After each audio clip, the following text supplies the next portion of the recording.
Folks, welcome to the Jake Feinberg Show. And as often happens, I wind up connecting with a cosmic spirit, somebody who has been healing people for many decades on the bandstand through rhythm. We have a pretty good conversation. Set one, and life happens. We continue to move through the patterns of life and the ups and downs, and then we get a chance to do it all over again. It's been a couple years since I talked to my guest, but it really is great to have Bobby Caldwell, Captain Beyond. Welcome back to the Jake Feinberg Show. Well, thank you very much. Good to see you. Good to hear you, man. You know, can you? One guy wanted you to talk about. You dedicated "Sufficiently Breathless" to him was Barry Oakley. I know that Dwayne and I was listening back to our interview last night, and they came to the whiskey. And did you know? I mean, you played with them when Barry was in the band, right? Absolutely. The floor is yours. I just want you to talk about the legacy of that freaking genius, dude. About Barry? Yeah, please. Well, Barry was, he was a good old Southern boy. He grew up in Florida. He played with different, sort of configurations down there in Bradenton and Sarasota area. And then he got a chance to join the Romans. And so he joined the Romans, and they were backing up Tommy Rowe. Wow. And they were really quite really big at one time. And I think they signed with ABC Paramount. They went to England, and Barry was just a great guy. And he was just he was all about the music. That's all he cared about. He wouldn't have mattered if he had a nickel in his pocket. I mean, he really. But he. I dig.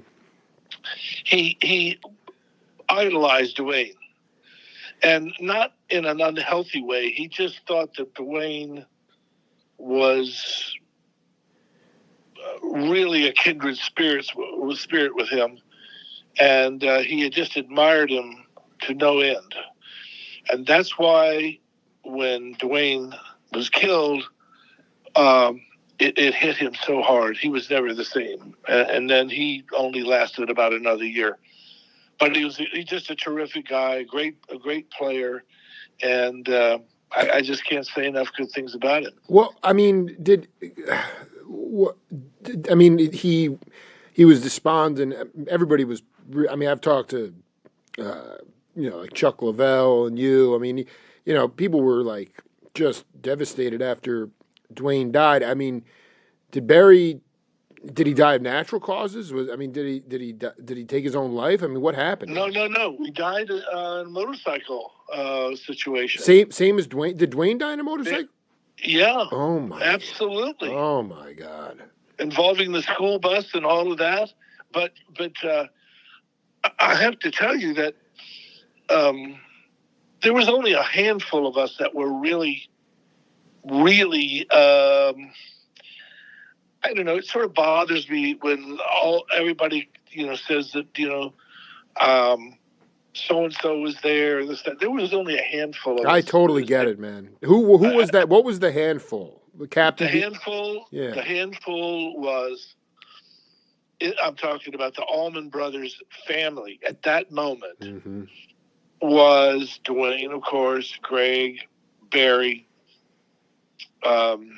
Butch, Chamo, me, and it was like and Dickie. And Dickie, that's right. Yeah, right. And Dickie Betts, and that was it. That was the that was the main sort of family affair, if you will. There was a lot of people, peripherally and, sort of nipping around on the edges, but they were just, they were just glory seekers. They were the hanger-oners. Yeah, I get it. Yeah. did forget about this part of the interview, but when you talked about these spirits reincarnating in different lifetimes, Yeah. Jimmy turned from Beethoven to Jimmy. I mean, I just at that, if you could go back to that time, maybe before you were still young and wild, and maybe you were, but you hadn't really pursued, degrees and gotten really deep into this stuff. I mean, did you recognize like that you needed to really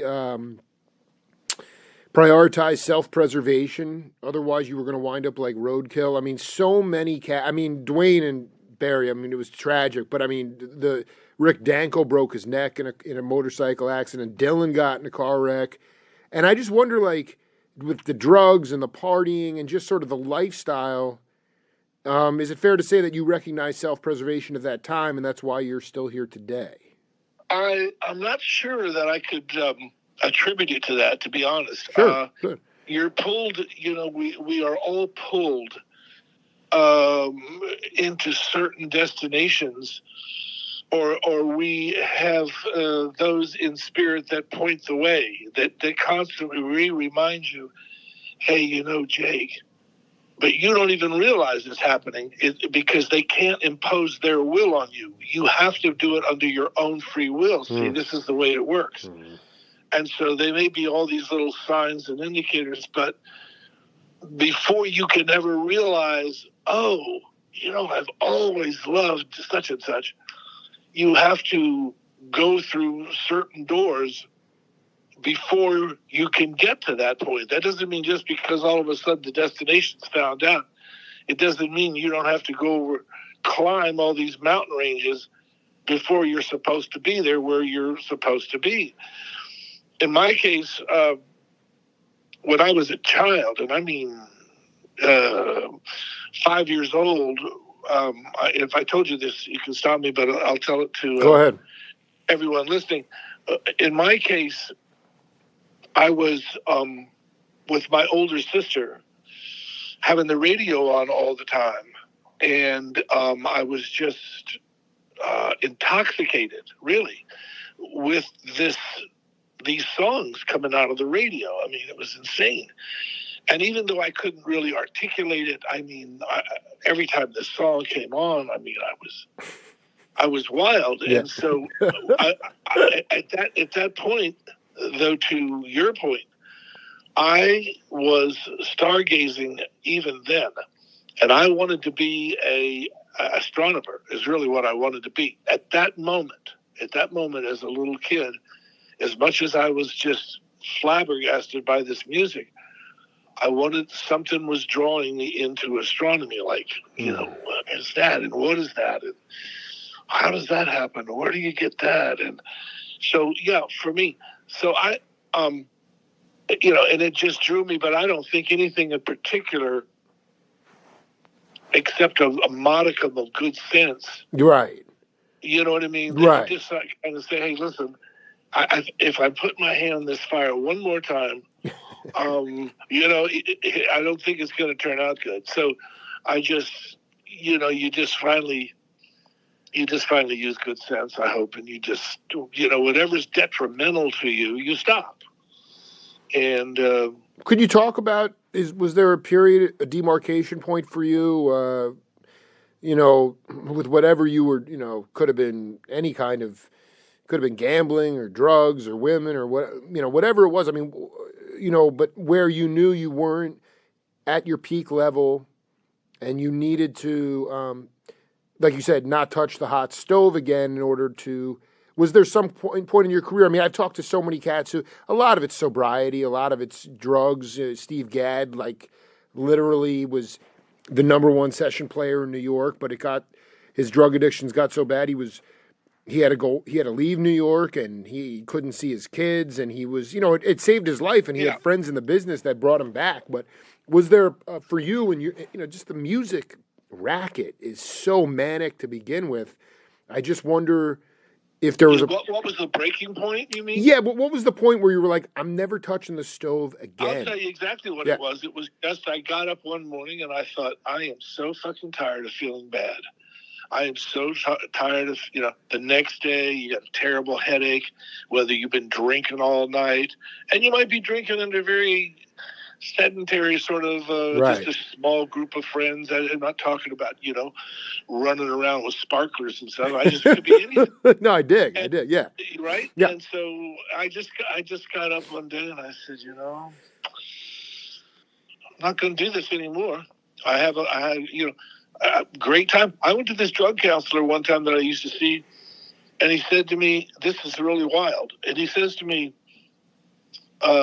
so, in a very sort of stern, fatherly way, he goes, Bobby, so how do you feel now that how do you feel about drugs in general, now that you've gotten away from that and all this stuff? And this is all pretty common knowledge. And I said, well, I think they're the greatest. I really did. And he just kind of, there was like this pause. I said, but you know what? I forget his doggone name. I said, but you know what? I'm never going to do them again. Wow. And that's what I followed up with. And I did. So it's really one of those kind of things, if you get, if you go through enough, I'm not, I don't always have made the smartest decisions, but I'm not stupid. You know what I mean? There's a difference. And I just, I found myself, just the aggravation of it, Jake. Oh my word, the aggravation and the lies and the this and the that. And I thought, I one time I remember thinking to myself, you've got me confused with somebody who cares. You know what I mean? Like I was sitting in a car for somebody, and I didn't give a damn. Really, when you come right down to it. So that was it, and getting back to those times with was I mean, I just want to be clear though, like you didn't. I mean, I sometimes feel this way.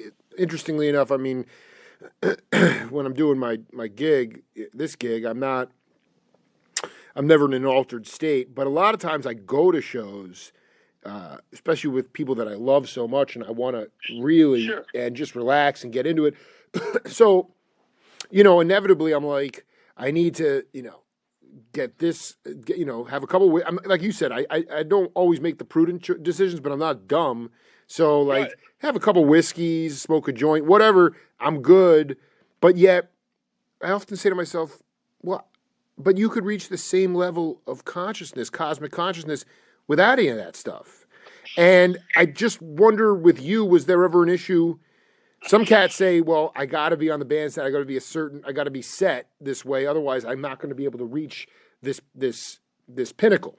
Was there ever, was there ever like a bandstand? Was there ever a quandary with you? Because I get it. I mean, it could just be like drinking with friends and waking up with a horrible hangover. But on the bandstand, were you getting into some sort of routine that? You mean like a mandatory way to show up?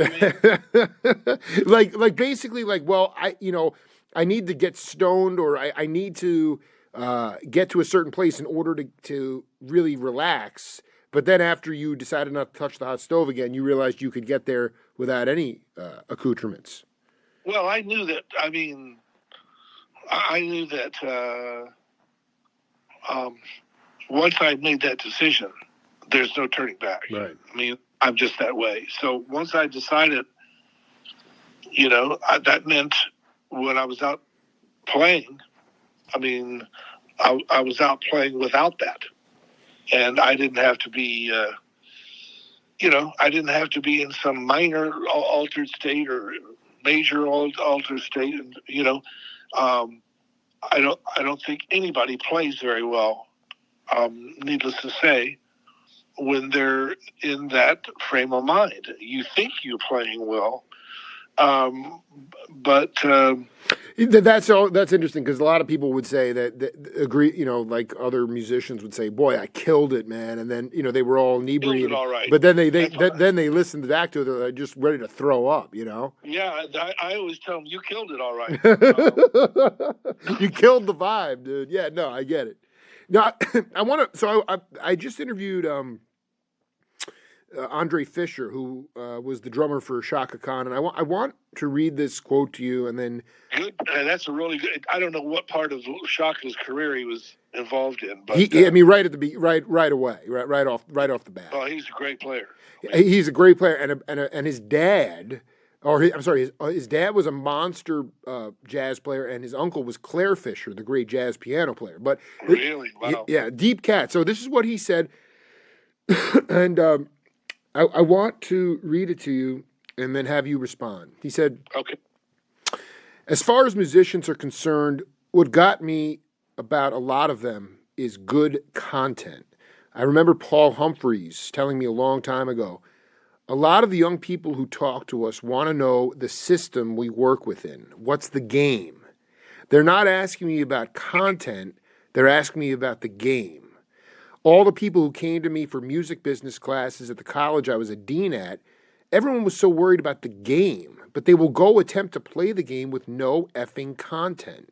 The only people that meant anything to me and my friends, like Stevie Wonder, Ray Parker, and Lionel Richie, was content. They were communicating something that other people understand. You don't go and pay money to see a band you don't get.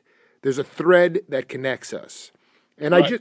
I wanted you to specifically talk about in your own career, but also for younger cats, because there's so much pressure to sort of figure out this racket, so to speak, or which you'll never figure out anyway, but try to like get in, that people are ready to cross the lines into the game before they even know who they are. And so I just want you to riff on that any way you want. You can go ahead. What's the chap's name? The cat whose quote that was? Yeah, the drummer. Shaka. Yeah, Andre Fisher. Andre Fisher. Yeah. I'd love to talk to him sometime. Well, I'll give you his number. He's a really head dude, man. So dig it. Yeah. What I think he's really talking about. Yeah, go ahead. You just extrapolate on that. Yeah, because what I think he's referring to is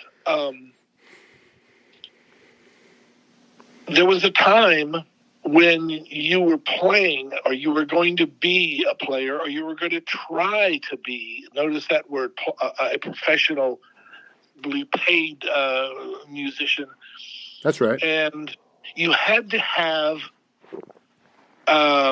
songs. You had to have something to play, what he was saying, that everyone could connect to in some way. Not just, boy, I want to get up there and I want to be in a famous band, but I have no idea what we're going to do. I have no idea how to do it. I don't even know how to play my instrument. And I think there was this period of creativity in music. And I'm going to say, off the top of my head, this is subject to change, so nobody needs to hold me to this, even though I consider myself a music historian. Well, I think, you're pretty, I know you're going to be right on the money, so go ahead. I think the period of time in the business of music would have been from probably even before the Beatles' advent, probably even before them. But not a lot. Just a couple of years, maybe, when the girl groups were all thriving. You think like late 50s, 58, 59? Maybe early 60s. Early 60s, yeah. And see, what was happening is that, and I'm going to really shock you in a minute. What was happening is that period of time through about the mid-70s, you had to have your own thing. Exactly. You had to. We don't need another Doors. We've got the Doors. That's right. We don't need the Rolling Stones. We've got the fucking Rolling Stones. And you'd have these people, God bless them, that would, be pushing that same agenda because, as Andre said, they had no idea they knew they were swimming in water, but they had no idea what was in the water. That's exactly. That's right. I mean, I mean, but did you feel that there was? Go ahead. Yeah, keep going. Yeah. So check it out. So what happens? You'd have these people like Stevie Wonder and Ray Parker and friggin', Barry White and all certain Curtis Mayfield, yeah, of the Motown people and the Beatles. These people were creating the template. They were not that they didn't go back into the 40s with all the greats with Duke and Count and all that. But I'm saying in popular music nowadays, these people, had they had the foundation and they had the wall behind them. And so what would happen is that you could come in with these players, and these players would have something to play, something great they would have to play. And they could add on a little bit of this and the other.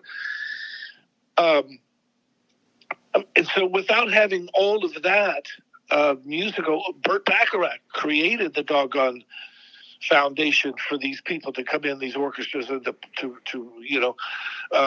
perform his music along with Hal David. So you've got to. I'm coming to this point with what I think he was saying is that in order to aspire to try to do that, and I always call it the business of music, you had to have a certain pedigree. You had to have a certain innate, God-given ability, and with any luck, be able to run into the right people,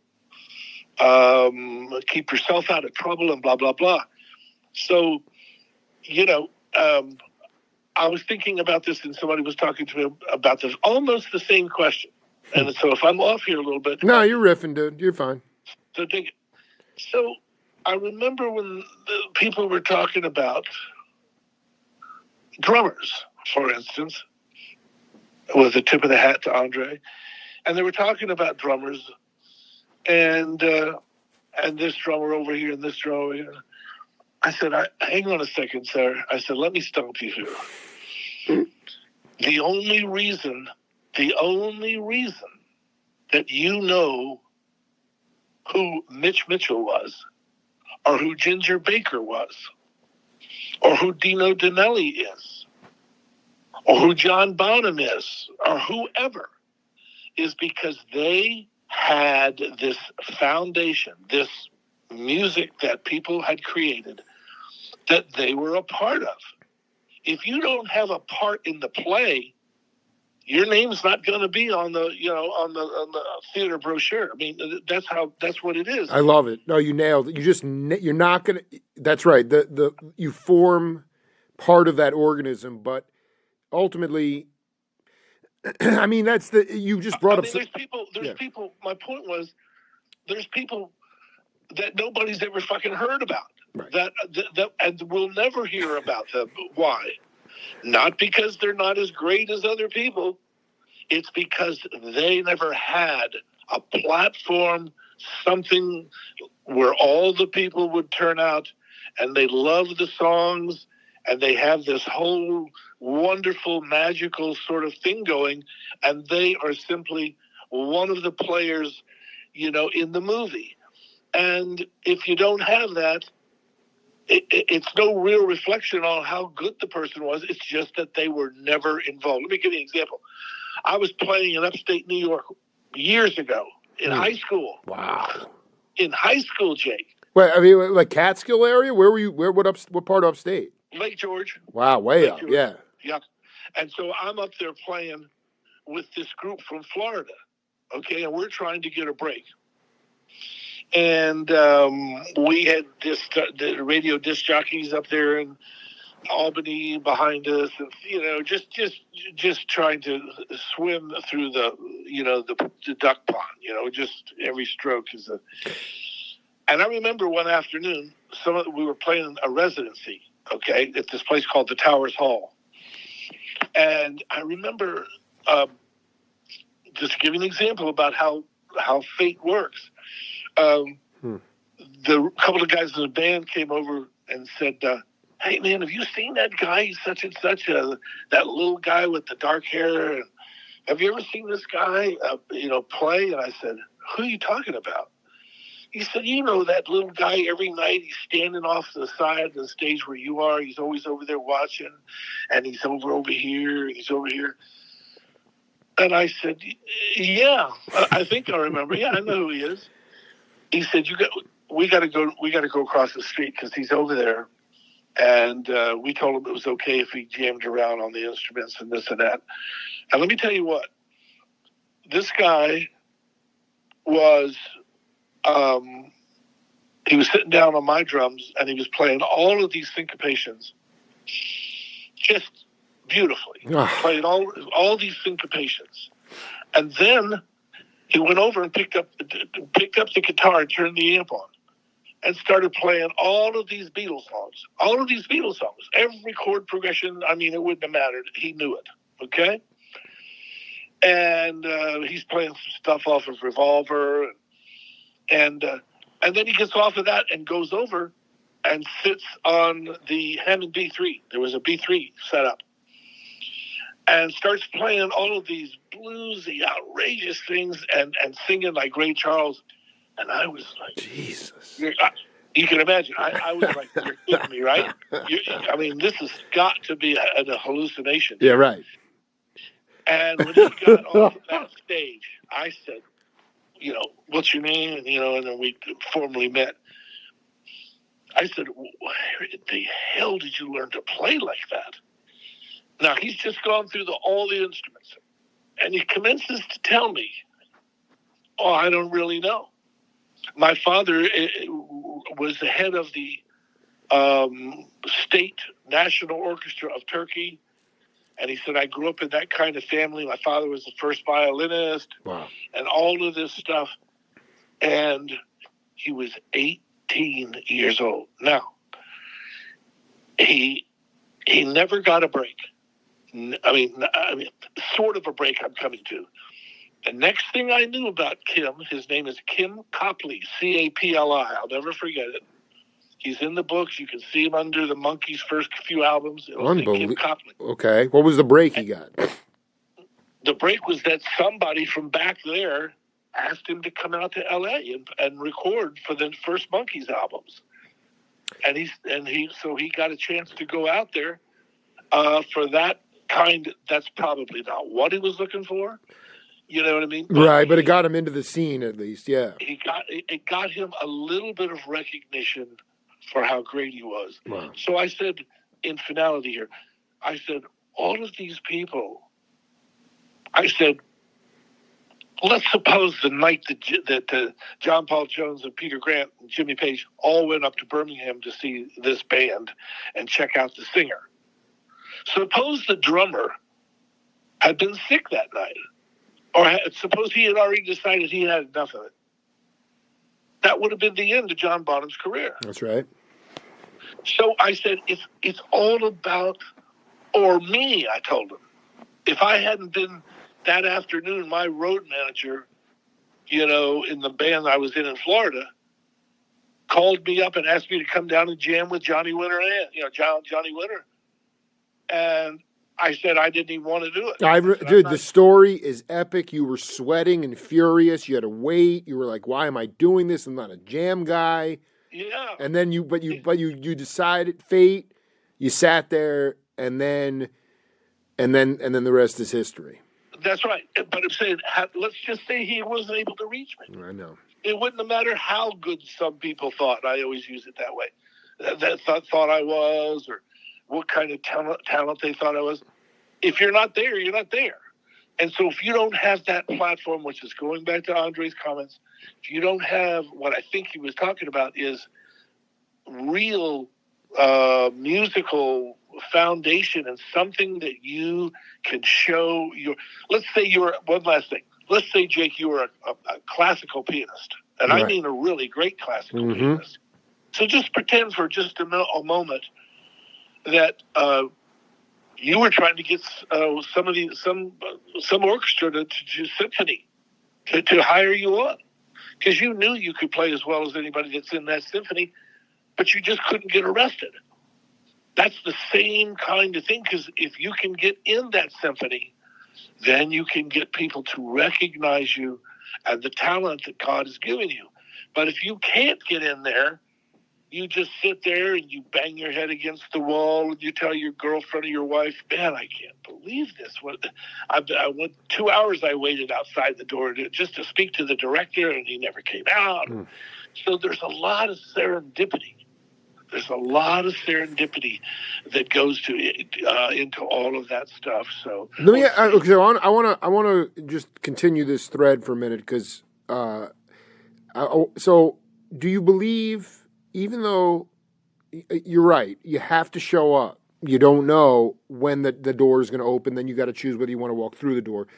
But in this time that we're in now, like, do you feel you were able to cultivate some content? Because I remember, like, Dwayne and Greg, I mean, when they saw you in New York, and they call you Fire, and you got the gig, they were so happy for you, because they knew that you had been really burning the candle at both ends. But in my mind, you had the opportunity and the time to develop something to say within the context of the group. Do you think, because of the ADHD, the hyper speed at which we go these days, the one and done quality of the music industry, I mean, to me, it's like all those great artists, Joni Mitchell, James Taylor, Bruce Springsteen, none of them had a radio friendly hit for the first few albums, but the label stuck with them. And now either you're in and you hit it, or you're done. And I just wonder if you think that there's more. I don't want to say that there are people that are jumping into the water and they feel pressure, and so they're oblivious to the fact that they don't even know what's in the water because of the speed of society. Now, do you feel like you had an opportunity, because the cost of living wasn't that great? Obviously, you were frustrated. Eventually you got your break, but do you feel that there was more of an opportunity when you were coming up to actually develop some content to be part whatever you had? Yeah, absolutely. The term like attracts like. Yeah. Right? So we're talking metaphysics here. If you decided right now, whatever you wanted to do, Jake, or whatever you wanted to have, I'm going to have a such and such and such and such and such, and that's all you thought about. You talked to your wife about it every day, to the point she was so tired of hearing Jake, and you just shut the cares, fuck up. Right? Yeah. And you're saying, no, you don't understand, Janet. I've got to have this Bentley. I've got to have this such and such. I've got to have this such and such. It's not because I'm trying to show off. I just love that car, and I just want to have one, and I'm going to have one. I don't know how I'm going to have it, but I'm going to have it. If you keep thinking about that, something in your mind, in your heart, that you really, really want, and you got to want it, you will attract that. The cosmos will bring it to you. Now, to answer your question, I used to sit around and talk about getting a break with my girlfriend. We'd sit in her driveway in my car and talk for hours. I would talk for hours. Right. She's like, yeah, no, I dig, yeah. Because she knew I had paid my dues. She knew how hard I worked when I played. She knew how many one-nighters I had done, how many times I had driven alone down to these places, and drove home at 2 or 3 in the morning. She knew, and she knew that's what I wanted, and that's all I would talk about. So in one sense, in that time period, I attracted that opportunity. Okay, I attracted that opportunity. I still had to prove myself, but but I had to attract it. Now, the one thing that we have to talk about real quick, yeah, please, is the opportunity. Right. The music business is shot. Now, I hate to say that. It's true, but it is done. And I mean, I talked to Jimmy Greenspoon from Three Dog Night, the keyboard player, was a very dear friend of mine. Wow, yeah, He's yeah. gone now. Yeah. And Jimmy said, we were on the phone one day, and he goes, Bobby, he goes, and your listeners probably don't even know this. He says to me, Three Dog Night's never going to be in the Hall of Fame. I said, what? He says, yeah, you can forget it. Never. And then he goes on to say, he says to me, do you know we had 20 top 40 records? 20 top 40 records.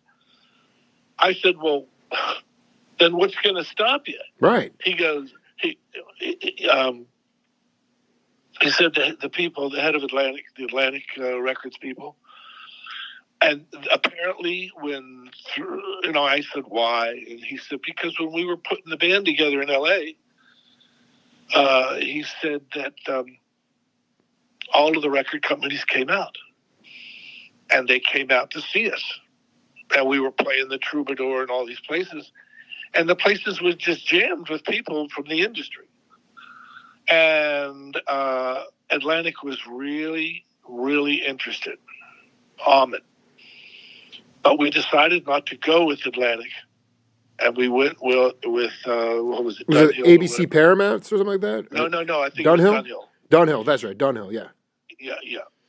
So he said... then they're going to get blackballed because of that. Because he didn't go. You were saying Atlantic was still pissed about them not going to Atlantic. That's right. Yeah. I mean, and Jimmy wouldn't be a guy that would be, he just wouldn't exaggerate or anything. He said, Bobby, he hates us because we never went with them. Unbelievable, dude. It's unbelievable. Because I just, rest in peace. Wait a minute. Yeah. Go ahead. Yeah, please. And I said to him, you're shitting me, right, Jimmy? He goes, absolutely not. He said, they hate us.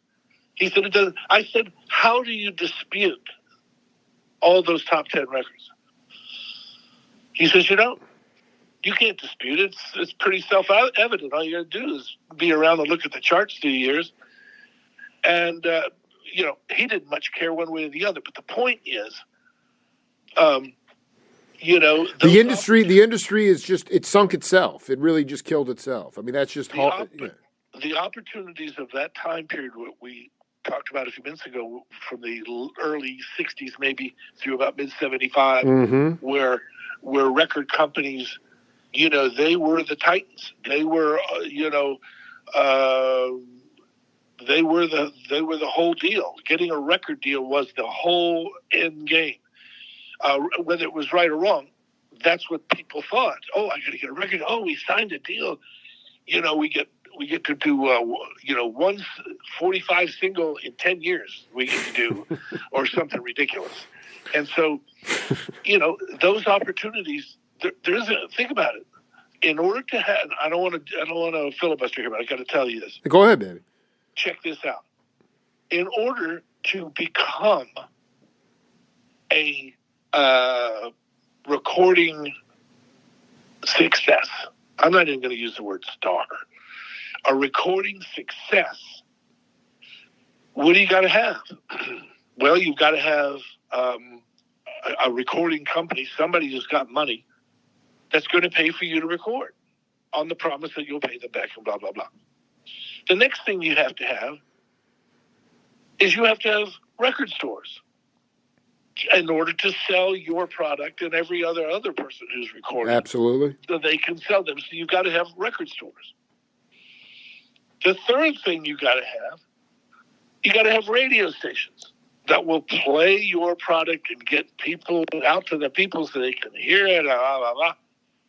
All of those three essential elements are by and large gone. Absolutely correct.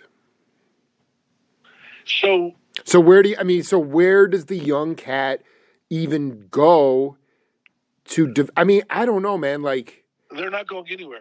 Because the other thing is, like, you were in high school and you were already in upstate New York gigging. I mean, cats.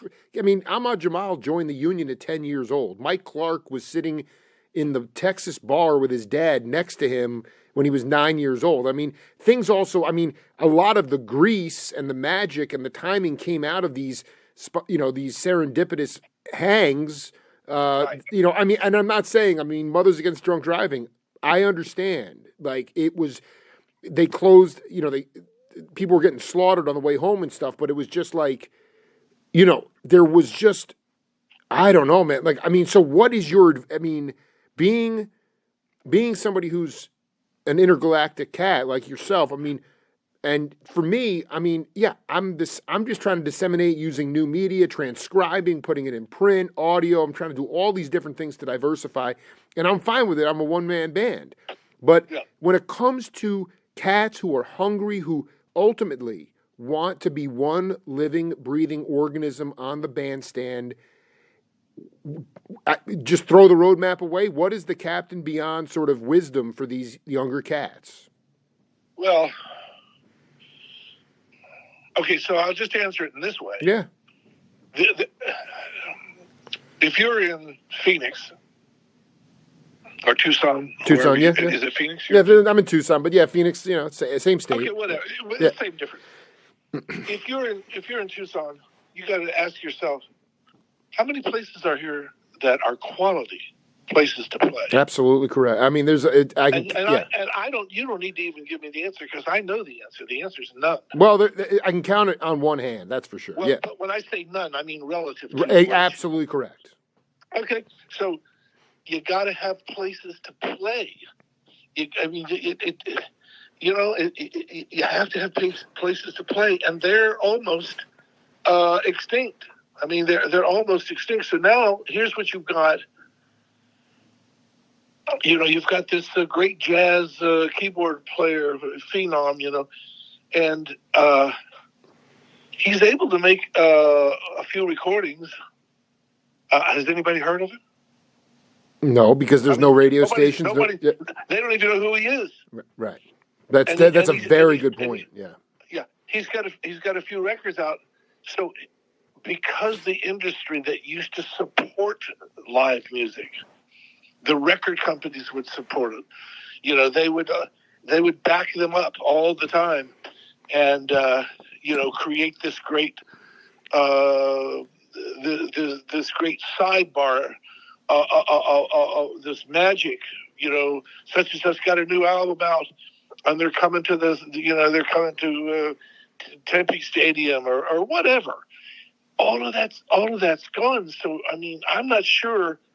Truthfully, this is what forces people out. This is what forces them out. Mm-hmm. Because there is no place to play, basically. It's too expensive to go on the damn road. I mean, I haven't given up, but I'm just saying, I run into it too. Well, I can tell you that, like, you know, a few things here, but road dogging it today is not glamorous. And at the end of the day, you have to stay out for probably, you can go for 2 weeks, take maybe a couple days off, another 2. You have to go off for a month in order to sell enough merchandise at the merch table in order to actually make a little bit of dough to come home and support your family. A month. You're not making any money off the gigs. You're only making money off merch. And you're driving in a Sprinter van.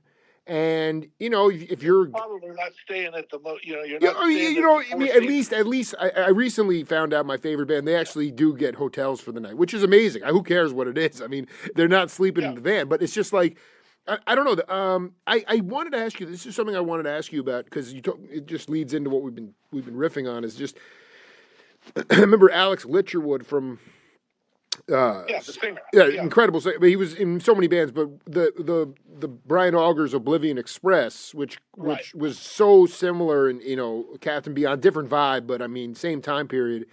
And but in the mid '70s, they found out that this station in Cleveland was absolutely obsessed with the Oblivion Express. They thought they were all black cats, and then they wound up. So they were getting all this regional airplay. Then they wound up going there, and then going to parties. Greg Allman. It was just.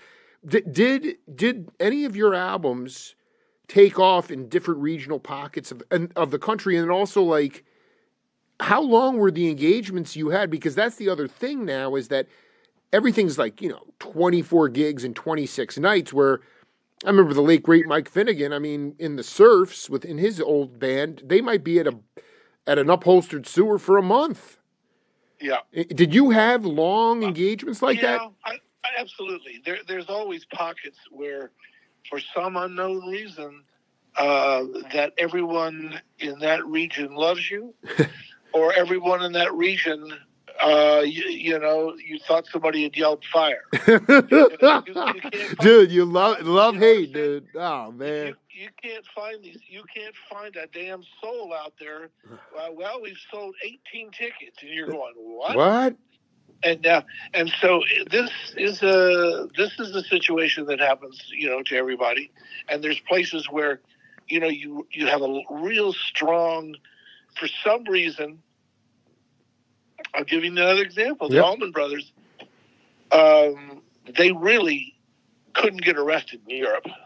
They just didn't have. In Europe, that's amazing. Yeah, go ahead. It's more than amazing. Yeah.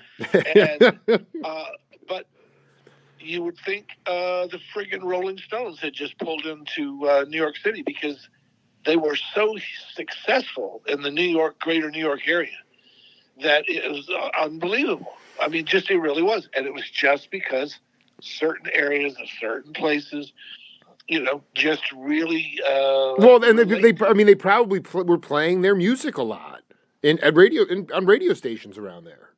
Yeah, but that cult following, right? If you build that up, even if no one's talking about it on the radio, you're pretty sure that they're all going to turn up. So.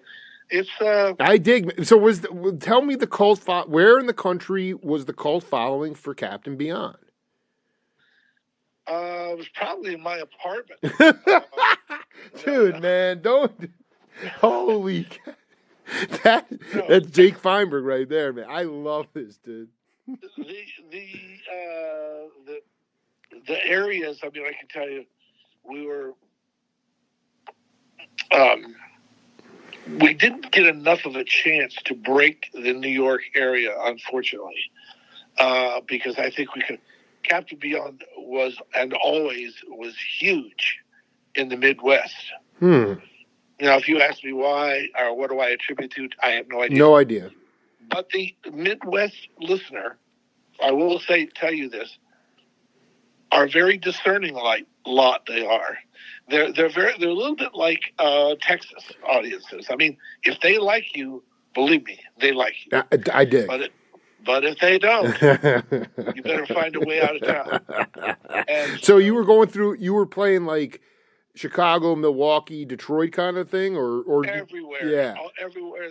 And up and down the East Coast, we were really big. In Texas, we were huge in Texas. Jeez, that's great. And so there was, and then there was places like I said that, it was a very light turnout, and that's just the way it is. I mean, almost with everybody, unless it's friggin' Rolling Stones or somebody that you just.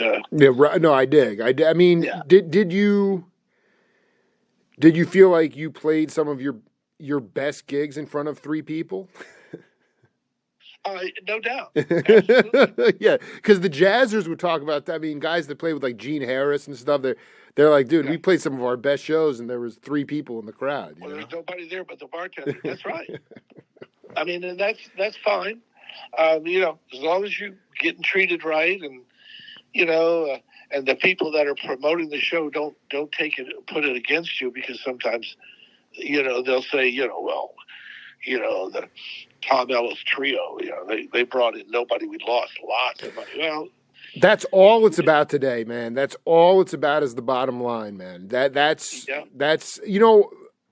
Bobby, we got to do. This is only half of part 2, because I have to go pick up my daughters right now. But I want to ask you this final question: is that when you're playing music, and I don't care if it's in front of a packed house or 3 people, can you talk about how that vibration, that sonic vibration and energy, allows you to strengthen the bonds of lineage with the spirits that that were you before, the reincarnated spirits? I'm not sure I understand the question. Well, like I mean, like with Jimmy, like or like Okay, yeah. let me say it like this. Without exception, and I mean your listeners must believe me. Okay. Absolutely, dude, I believe you, man. Okay. Everyone has been here on the earth plane many times. That's the opening sentence. Many, many times. This is why when you meet certain people, you don't know why. Yep. You don't even know that person, but you just think there's something special about them. You just really like to talk to them, and they make you laugh, and they're smart, or it's a girl and she's attractive, and you can't figure out why am I so infatuated with her, And this is because you probably have known this person before, and that's okay. But many of these people that we have talked about in the music business, they've all been somebody in music before. Right. Okay? If I were to tell you who I was in one lifetime, I can't, but it would just sound too braggadocio. I can't do it. But if I were to tell you who I was, everything would make sense to you. No, I mean it. I'm with. So wait a yeah. minute, Jake. Go ahead. What I'm saying, yeah. it's not any different than when we were talking about Jimmy as a genius, a musical genius, Jimi Hendrix, or Stevie Wonder, or many of these other people. This isn't the first time they've come through here and they were a musician. This is who they are, see? And so they just are here in another time and place. And there's such a thing as called something, if somebody invented some kind of music called rock and roll. I like it. I think I'm going to learn how to play that, They're in high school, see? That's all it is. So many of the people that you admire, really admire, because you can tell, there's good and there's greatness, and they're not the same. And when you see them and you say, this person is, we're talking greatness here, they have been somebody that you already known before. Wow. Without a doubt. Well, I mean, I can honestly say it makes total sense, but it's unquantifiable. So you can't measure it with, well, I'm sure you could actually, but when you play spiritually with other people, does that strengthen the bonds of this lineage? I don't know how to answer that. I know. I'm just trying to say, because to me, people are gonna be, oh, that's way too far out, Bobby. What are you talking? Give me a break. You said it though. You said Jimmy. You said it was more than just him being a ridiculous player. He came and he was a master. He introduced the sound to people, which made him like Beethoven. So it was very clear that but this is, so I just want to put a button on this. I'm not going to release this yet. Next week, let's just try to find another time to do another. We'll devote it all to this, all right? And then all right, and we'll just keep cooking away. Much love to you, man. I know. Listen, I just want to figure out a way for other people to not have some knee-jerk reaction about it, because my whole existence at this point is what you're talking about. It's in the intergalactic, and it's trying to make these connections of unquantifiable lineage. Well, listen, Jake, if you've got a real interest in what we're talking about, past lives, metaphysics, and stuff like this, I can tell you, I can enlighten you about some things that I think would be right down your alley, and I'm telling you, your hair will be straight up. I mean it. Well, then we're just going to spend the next installment on that. Okay. Okay. No. So if you, I believe in closing, I asked you if you happen to run over, bears repeating, somebody in the managerial area, that's what I'm looking for, or a booking agent for Captain Beyond. That's what I'm looking for right at the moment. So if through any of these people that you've happened to spoke to, if anything can be gleaned, there's a good word. Gleaned. I will. I have one thing in mind, and I will work my sources on that. And ask your friend. Okay, terrific. And ask Andre If I will ask him if you can reach out to him. Absolutely. I would love that. yeah, absolutely, tell him I'm a big R&B fan, and He probably knows who so you are. Yeah, no. Let me work on that, man. It's so good okay, to hear you, man. Thank you for giving me some voltage today. absolutely. I hope you have a wonderful rest of your afternoon, and you're going to contact me right about next week. Absolutely. We'll get it together. Yeah. Oh, okay, pal. Much All right, love, God man. bless. Yeah, be cool, Okay, man. Later. all right, cheers. Bye. Folks, welcome back to the Jake Feinberg Show, and always straddling time and figuring out ways to recalibrate through spirits that are here and have also left this planet. I get a chance today to speak to an amazingly cosmic person, an incredible musician, somebody who's vacillating with time on a consistent basis. Captain Beyond, Bobby Caldwell, welcome back to the Jake Feinberg Show. Well, thank you very much, Jay. Good to be here. It's good to hear you, man. I just want to read you this quote and then have you sort of extrapolate on it. This is from an interview I did with Jim Messina from Loggins and Messina, Buffalo Springfield. He said, and he was talking one time in the studio with Milt Holland. I don't know if you ever got to meet Milt, great percussionist, studio cat. He said, this is Jim, quoting Jim, he goes, I said to him once, Milt, I'm having such a hard time with time. I don't know, sometimes I feel like I'm rushing. He said, Jimmy, you've got to look at time like driving a car. I said, what do you mean? He said, imagine the steering wheel was sitting out there on the front bumper. You were driving a car and you're looking down on at the double line. You're driving along. Do you think you could stay on the road easier if you were up front where you could really see the road? Or if the steering wheel was really back in the trunk actually looking over the car?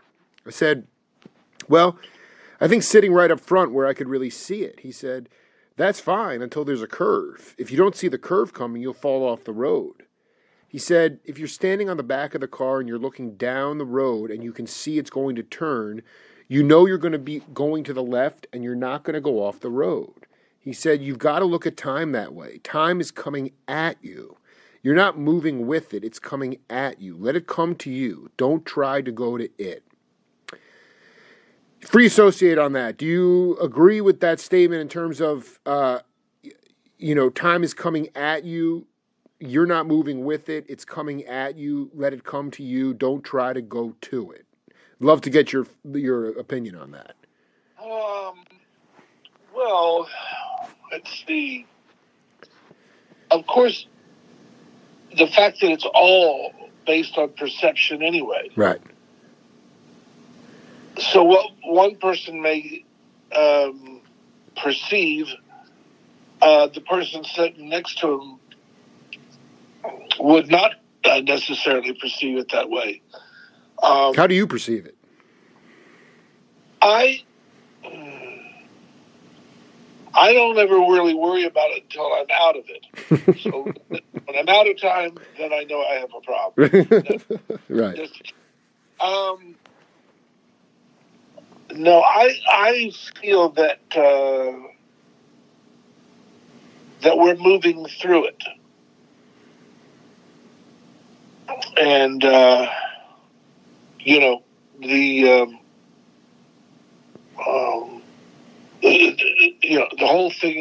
whole thing becomes relative, and that's why we have. That's why we have parallel realities. For instance, many of these people that disappear, they just vanish. And for instance, I don't know if you're familiar with the flyers off of Florida that disappeared back in 1940s. There was a whole group of them flying together. Right. I don't know. I'm not hip to it. Please explain.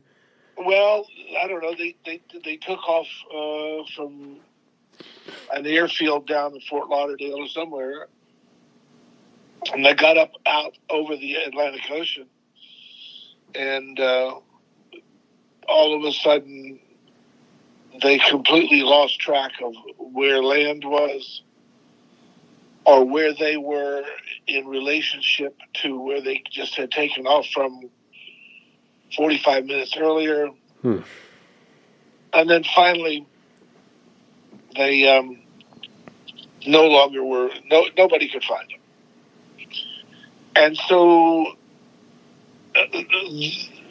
they actually slipped into this this parallel reality is what it was. And there's places, that there are these, they're like portals. And, you could end up in some place that you have no idea where you are. Right. And many people do that on Friday and Saturday night. Right. No, I mean, so can you get there? But these portals can be accessed without getting inebriated, too. Absolutely. No, absolutely. That part was... yeah, it was, I know, tongue-in-cheek. Yeah, totally. Yeah. So, the disappearance, and the persons that were flying those crafts are now eternally separated from their wife, their job, their kids, wherever they were, because they're in a whole other place. So when you start talking about time and your existence in relationship to it, we're talking some very complicated sort of issues with it. So, well, I'd like you astrologically, from an astronomical point of view. I mean, can you talk about, Said astrological, then you said astronomical. Which one do you mean? I mean the one that you got the degree in. Okay. Mine's a degree in metaphysics. Can you talk about how, where you were at in terms of the recognition of time before you entered the academy for a degree in metaphysics, and then what truths were revealed to you about the multidimensional aspects of time afterwards? How did your concept of time change? That is the fantastic question. I wish it was that simple. I know. I know. You just do your best. I mean, just riff on it. Well, I don't even know if I can do it. I mean, you don't go into this with a basic, how should I say, black or white. Right. Absolutely. If you go through this room, this will happen. If you go through that room, that will happen. And so, it's not. It's not. It doesn't play out like that. Everything is energy. Everything. And energy is doing what all the time? It's moving. It's always fluid. Every time. And so, the cosmos, or however you wanted to talk about, everything is connected, but it doesn't appear to be connected. But everything is connected. Your neighbor down the street's connected to you. The right. person over here. Even people that you're thinking, my God, don't tell me I'm connected to him. I dig, man. No, but okay, go ahead. Continue. But you are. Yeah, no, I dig. Yeah. And so you're connected to, everything is connected to everything. In time, there you go. Things will be, much more revealed. It's going to get into the weeds for some people. But as an example, we've been going back and forth to these planets for years. That's not fiction. We've been going back and forth to the moon and to friggin' Mars, and to all of these places. And it's well documented, I mean, there is a place, I'll give you an example. There's a place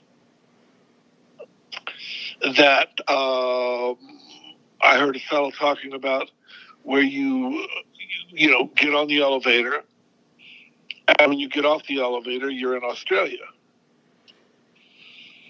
And you're thinking, well, are you serious? How's that? No, that's not possible. Well, it is possible. It's the same thing with going to these wormholes that take you to other places in, well, it would take you about 20 minutes to get to the moon, actually, if you knew how to do it. So, all of these things everything is connected, everything is energy, and everything is knowing how to do it. How do I go about doing this? And so it's an interesting field. Well, talk a little bit about, in your own personal experience, how you cultivated the ability to get into a wormhole and get to certain places, whether you were conscious or not of it. Because, I mean, to me, it's like, this is not black and white. It's not, I mean, there's tons of books about this kind of stuff, but the practical application of it can seem completely overwhelming for the layperson. But how did you cultivate your own life force to get into one of these possibilities, these portal possibilities?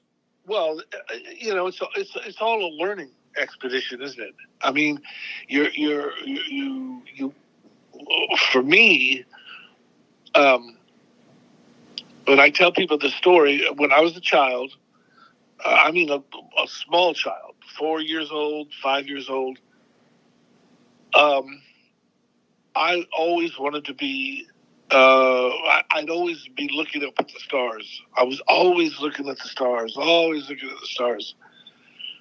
And I wanted to be an astronomer.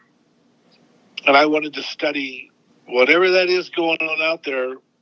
I need to get closer to it. Mm. And so it was for me, it was a deliberate attempt to get through as many doors as I could, to learn as much as I could, and to separate, so to speak, the wheat from the chaff, to be able to separate the phonies and the this and that, and to be, the charlatans to the real deal, yeah. Right. And I used to look at the back of my comic books. I can remember as well as you. I look at the back of my comic books, and you know how they would have the send off for the decoder ring. Oh, of course, yeah. All that stuff. And if you've got an extra 10 cents, we have a submarine that you can stuff with bicarbonate soda, stuff it in the hole, and it'll float, or in the bathtub, and all these kinds of things. But they also would have pictures of these UFOs. And I would look at those pictures, Jake. I never even thought twice about it. Right. I knew they were real. Right. I mean, I knew they were real as if you asked me, hey, is that a car going down the street? Never thought anything about it, ever. Nor did I think it was fiction or fantasy. I just knew it was. Right. And so, my journey has just been, studying, learning as much as I could about where we live, in the cosmos. But as far as this is so fascinating because learning, studying. Okay, let's just take the musical application of it. Today's world, is so different fundamentally for musicians that they do a lot of learning and studying and woodshedding, yet in fact the real application is on the bandstand. And so, like, can you talk? So none of this stuff was you never felt the need to have to explain this stuff to people or convince people that it was real. It was something that was a grounded truth inside of you from the minute that you were into that interstellar space, so to speak, and as it relates to extraterrestrial life, planetary, being able to move between planets. So I'm just trying to figure out, like, you have a degree, right? But again, grading, Grading, grading is actually grating, Grating. It's very great. So how would you know in a metaphysical degree for Bobby Caldwell that you, like, outside of reading and studying, actually putting yourself into a situation where you're getting you're doing the elevator to Australia? Maybe not exactly that thing, but can you talk about a specific thing that happened to you that you can reinforce to the people that are going to listen to this that this is completely real?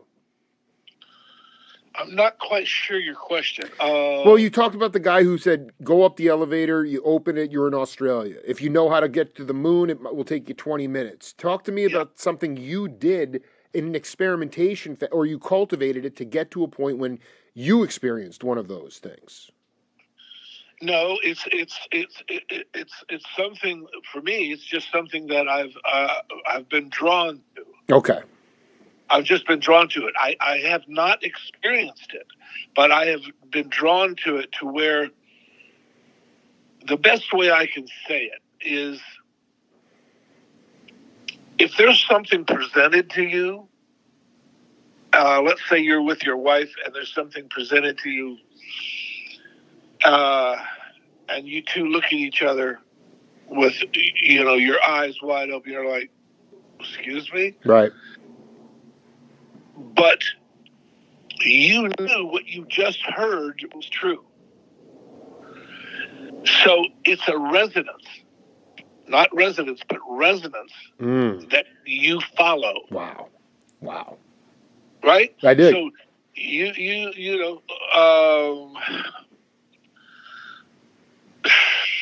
man, there was a UFO over top of the house where we live a year ago. Right overhead. Okay. Let's talk. So that and okay, go. It was that resonance, and you felt it. Talk a little bit about how that whole experience.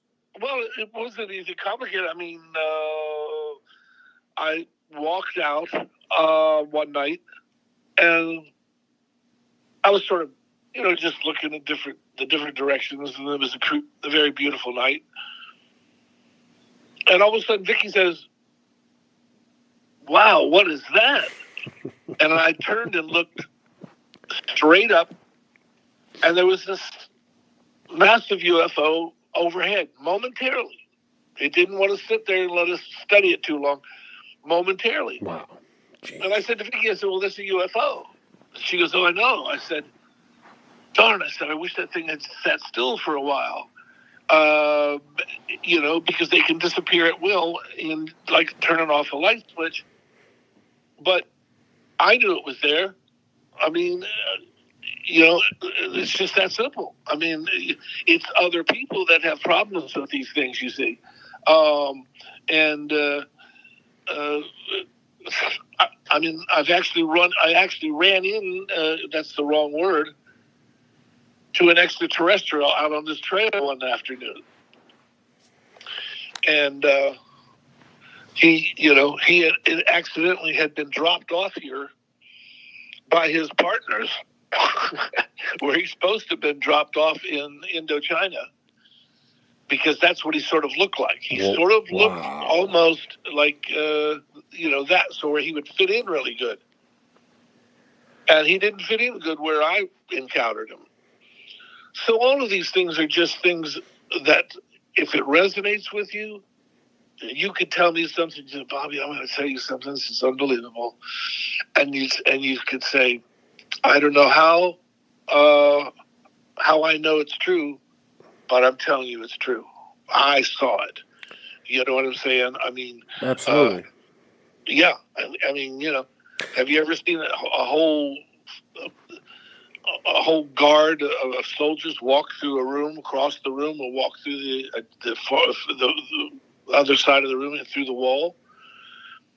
So you decide what it's. It is like music, though. Not to segue into this. No, go ahead, man. I love this. Well, it is like music because when you hear certain people play, you may even know what they're playing, but it resonates with you because it's speaking to you. That's right. Now, it's the same thing with any of this phenomena or any of these things that are going on or whatever. It's all about something that you know. When Tesla was trying out all of these different electrical experiments, which Thomas Edison, by the way, pretty much stole from him. I don't want to get anybody. It's okay. You don't have to. But that's what happened. That's what happened. He pretty much stole it from Tesla, and Tesla knew. He knew that this substance, this stuff called electricity, could be used worldwide.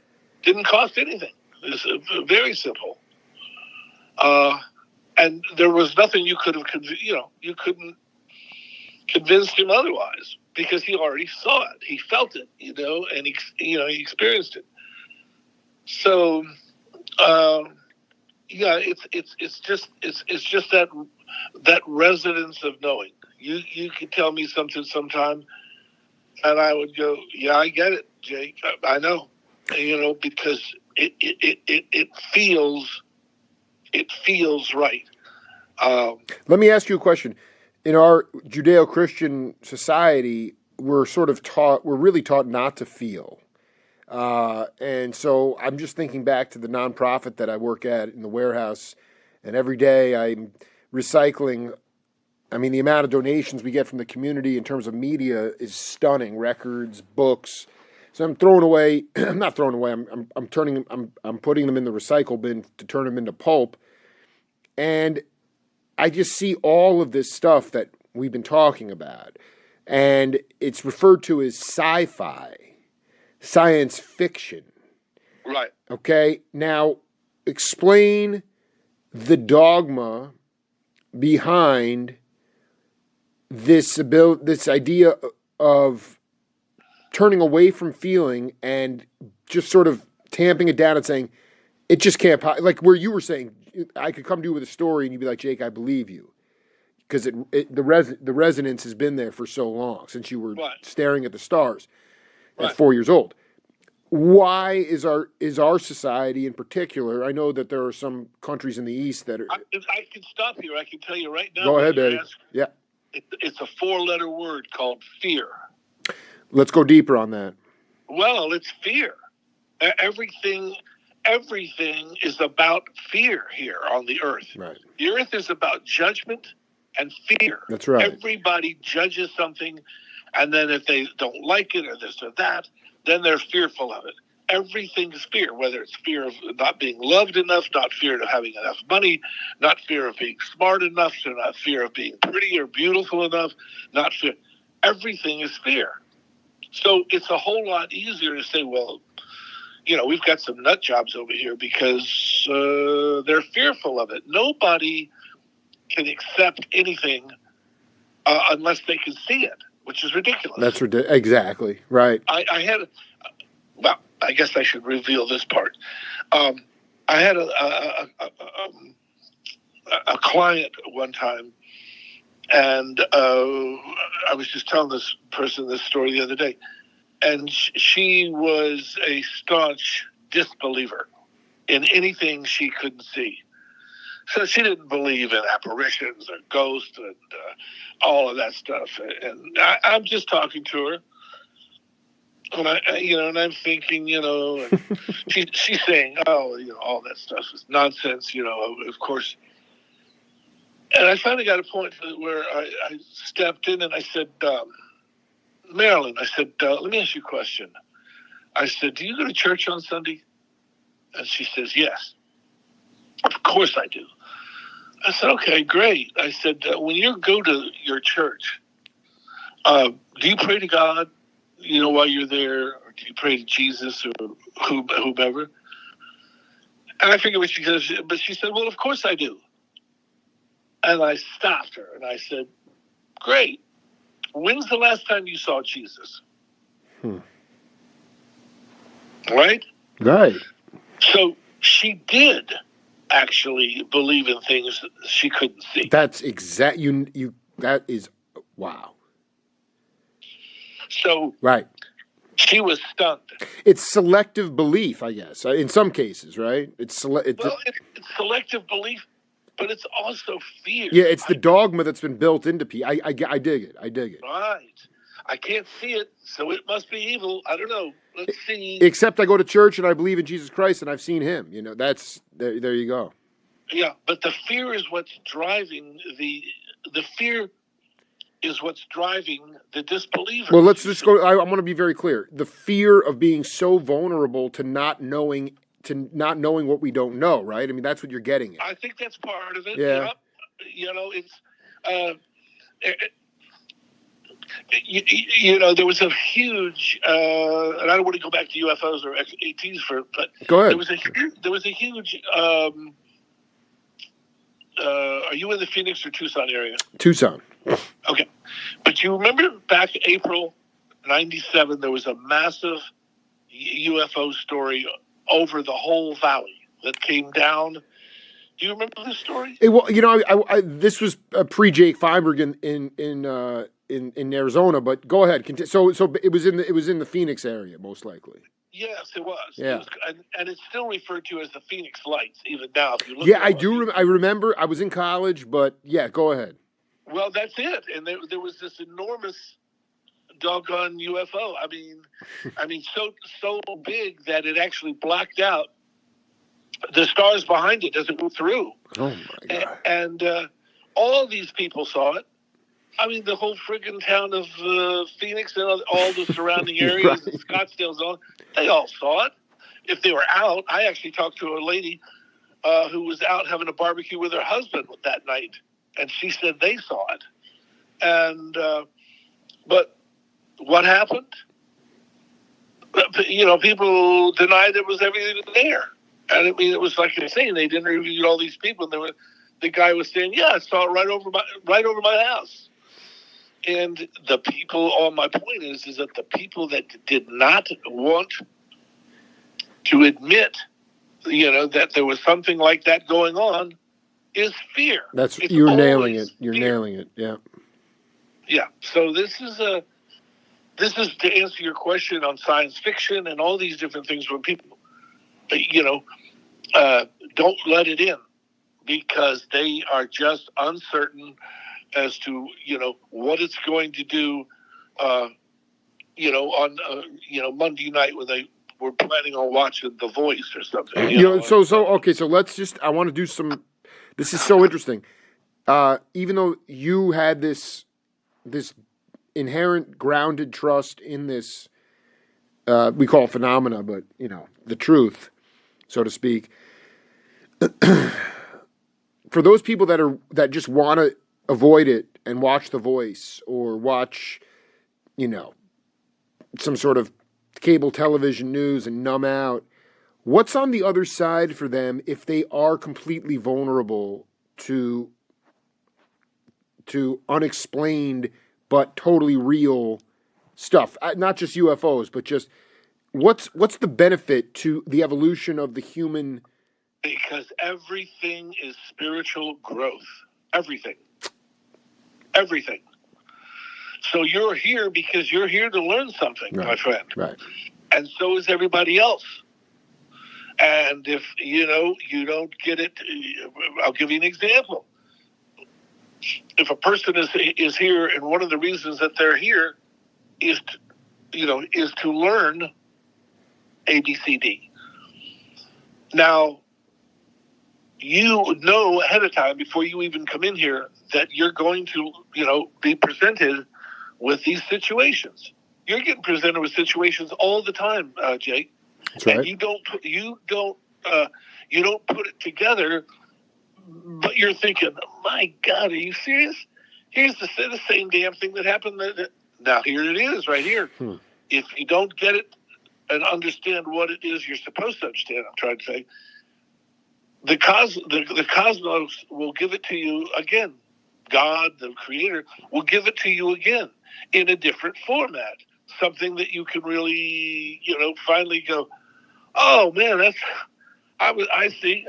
But you may not even connect it with the last 5 times that it was given to you so that you could learn from it, right? You could be tripping over a homeless person on the sidewalk, and years and years and years, you ignored them or scoffed at them or whatever it was, but you were here in order to be benevolent, to assist them. And so it wasn't until that one afternoon that you ran across this one particular woman who was a genius. And she started talking to you, and the more she talked, the more your hair stood on end. And you're thinking, my God, are you serious? And so all of this is presented of God's grace to help everyone fulfill their mission and to do what they're supposed to do. And by the way, most of the people, I don't want to get too heavy here, but most of the people that are coming in and out here on the earth plane, I mean, you see a lot of people leaving. Yes. Right? Yes. And most of those people, there's a trigger that I don't want to go into on the phone, but there's also an agreement that these people know that it's time for them to go at a certain point. And it's all a part of the plan. And you usually leave when you have learned everything you're supposed to learn. When that's complete, you're out of here. Jeez. Well, you don't need to go to the fair next year. I mean, you know what I mean? No, I mean, I'm just relating it to my best friend who was 10 years older than me and tragically lost his life. He was the most brilliant dude I've ever met. He was only in his early 50s. He was a planetary scientist, decorated, had no ego. But what you just said just put chills on the back of my spine. He was a loss from what I believe to be the initial strain of COVID, and because he was healthier than me, it didn't make any sense. But the man was just so he already had completed a lifetime in only 50 years. I mean, it was really what you just said. So we're gonna spend. I want to do another session on the afterlife or past when people do check out what is happening on the other side. I do. Knowledge. Yeah. I do. Before we wrap this session, Bobby, I was curious. I'm wondering if you ever crossed paths with Wayne Shorter. No, I didn't. Never saw. Did you see Weather Report? I just wonder what. Yeah. Oh, I know Wayne. I know his work very well, and he is a far out guy. Yeah, he's exact. He would be into this conversation hard. Yeah, he was a very advanced soul, and he used to bring up a lot of things, I'm sure, to his fellow musicians that thought he had perhaps lost his mind. But no, I mean, that's what I was thinking about with you. Like, when you're hanging out with Derringer and the Winter Brothers and, although I think Dwayne, did some of them look a little bit askance at you when you were so grounded in this truth? No, because at that time, I wasn't talking a whole lot about this subject. I did. You were called fire because you were living you were in this burn. Yeah. It was the way I play, and that's why they was called fire. Did. But I wasn't talking about reincarnation and spiritual, metaphysical, advancements and what the world is really about and why are you here. Right. I was talking more about, hey, who's that girl on the third row down there? Yeah, let's get her backstage after the gig. It was just the timing. I did I mean, but okay, let's go back to Wayne though. I mean, he would say stuff people would think he lost his mind, but he was an astral projecting cat, But and at 89, you look at him and you feel like this was his time to go. He had learned everything he needed to That's know. right. Yeah. That is correct. And the same with your buddy who was in the astronomy. Yeah. He was a very advanced soul, and he had come in here in order to show other people the way through his brilliance. Absolutely, man. Absolutely, man. I mean, this is giving me chills because it does. People will sit here, friends of ours, and still grieve and say it doesn't make any sense. I don't know why. And I knew him well enough. Our daughters were friends, and I always was just like, this guy's already completed his life. This particular go round, yeah. Yeah, right, exactly. I mean, in this life, he has. I don't want mastery. He has shown us the way. He continues to show us the way. But at that time, and it's not giving me. That's the other thing. People want solace or they want closure, but it's not about that. It's about what is really going on in this multidimensional. Well, and it's and the other part is, people think that there's no such thing as death. That's the thing that people can't get through their thick heads. There is no death. You're just shifting from one reality in simple terms to another. Right. That's all you're doing. So, I mean, I've had so much activity at my house. It would blow your mind.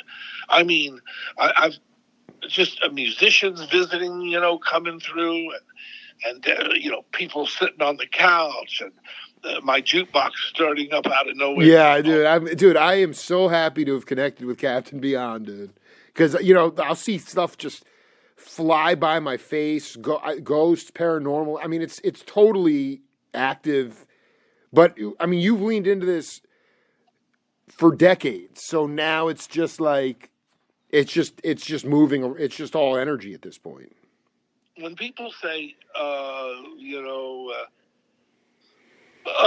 heard that, Ralph died or, whatever it is. Ralph didn't really die. Mm-hmm. Ralph just left that particular physical casing, and he's gone off to review what he accomplished. And he'll, I'll tell you another astonishing thing. Most of the people that we meet, we've already met them before. We already knew them in another time. Hands down. We already knew them in another time. Yes. And you can tell, not everybody, but you can tell when you meet people and you say to yourself, my God, I don't know who that woman is, but I feel like I know her. I mean, I don't know how I know her, but I know her. Absolutely.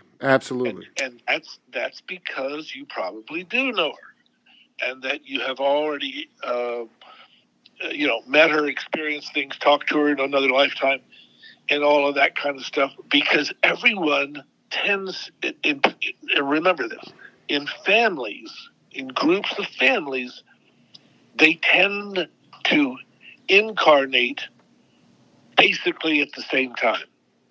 Okay?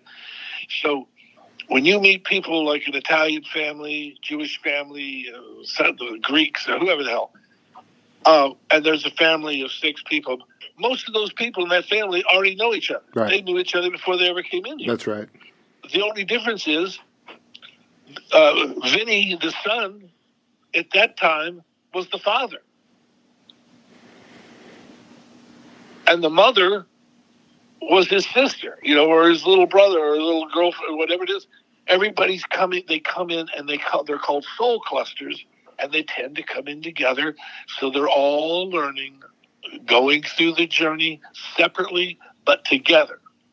Does that make any sense? Absolutely, it does. But let's just do another session next week on previous life, past life, and ultimately the misunderstanding of death. Because I think that this is, we'll give it in sort of reasonable servings for people so that they can get their head around it. I think what you're getting at and what you continue to experience on a daily basis is vital. And I sometimes would consider it, I guess I'd call that, I mean, on the bandstand, I guess it's magic. But in some ways in life, it's just, I mean, what you're talking about is people want to have that control and that understand that if they don't understand something or can't see it or can't get their arms around it, then they fear it. And ultimately, I want people to break down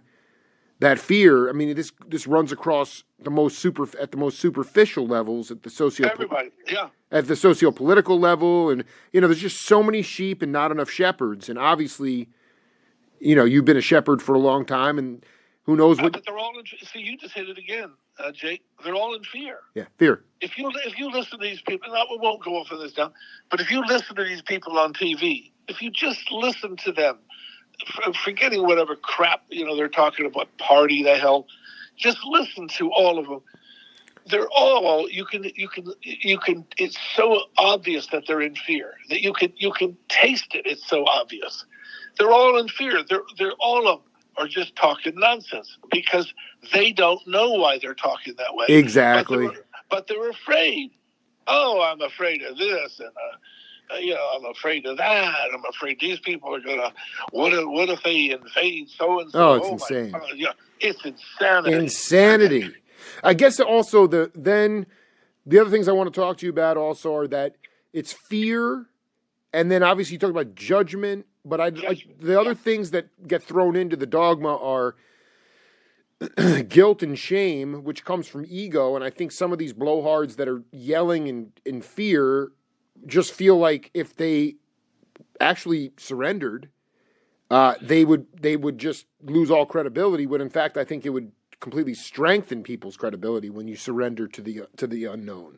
The ego is the liar. Exactly. And it destroys more people. If you were to talk to some of these Indian, say, gurus, Vivekananda, and all these different people, and you sat before them and talked about things, they don't have any ego. As you were just talking about, they don't have any ego. They don't think they're better or less or this or that or whatever. In fact, all of the extraterrestrials, most of them, think that human beings, the people on this planet, are exceptionally suffering from arrested development, basically, is the easy way to say it. I like the way you said that, because otherwise I would have said the extraterrestrials would be judging, but they're not judging that. They're just no, they don't judge us at all. Right. They feel if there was any way to explain it, they just kind of feel sorry for the way everyone thinks here. Arrested development, lack of arrested development. That's basically it. That you nailed it right there. Yeah, and they don't look down on us. They kind of, that's one of the reasons they're here, is to try to help this third dimensional reality, which is where we're in or what we're in, to progress, to make this reality on this planet be like it is on their planets, which is 1,000 years in the future. You see, these people are years in the future. That's why they don't have any sickness. That's why they live to be, 900 years old. That's a fact. They don't have any of this stuff that's going on because of their spiritual development, and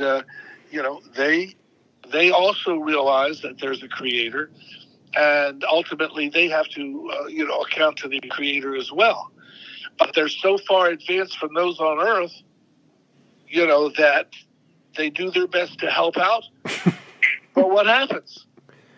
What happens? Well, the news won't talk about it. Right. Everybody, right? Now think about this for a second.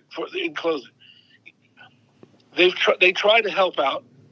They show themselves where they can, and they get shot at or chased down.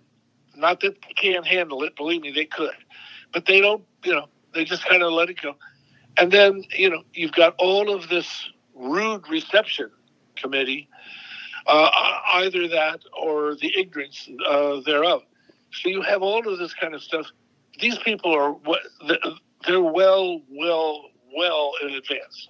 And I want to talk to you about this thing called med beds the next time. Let's. I'll get with you this weekend, and we'll do another session next week, man. This is very healing for me, man. I really appreciate it. You're most welcome. I hope we covered the thing. Hey, man, dude, if you don't remember what you just said, you just cooked for 45 minutes. You were riffing poetry and truth in there, man. And you just got to shake people out of the shackles of fear. And listen, the bottom line is this. Someone will be listening to these conversations long after we've left where we've gone into another life. And right. It'll have an impact on those people in this life. That's why essentially I'm doing my show. So, yeah, man. Fantastic. All right, Fire. I'll talk to you soon, brother. All right, pal. And shoot me that cat's name with Shaka when you have. I'm gonna. You know what? Thank you, bro. I'm gonna get on that immediately, and much love. I'll get this interview. I'm gonna put these two set. We're done with set 2 now, so I'll get this up later. All right, have a wonderful rest of your afternoon. All right, much love, dude. Be cool. Be safe. All right, cheers, man. All right, man. Later.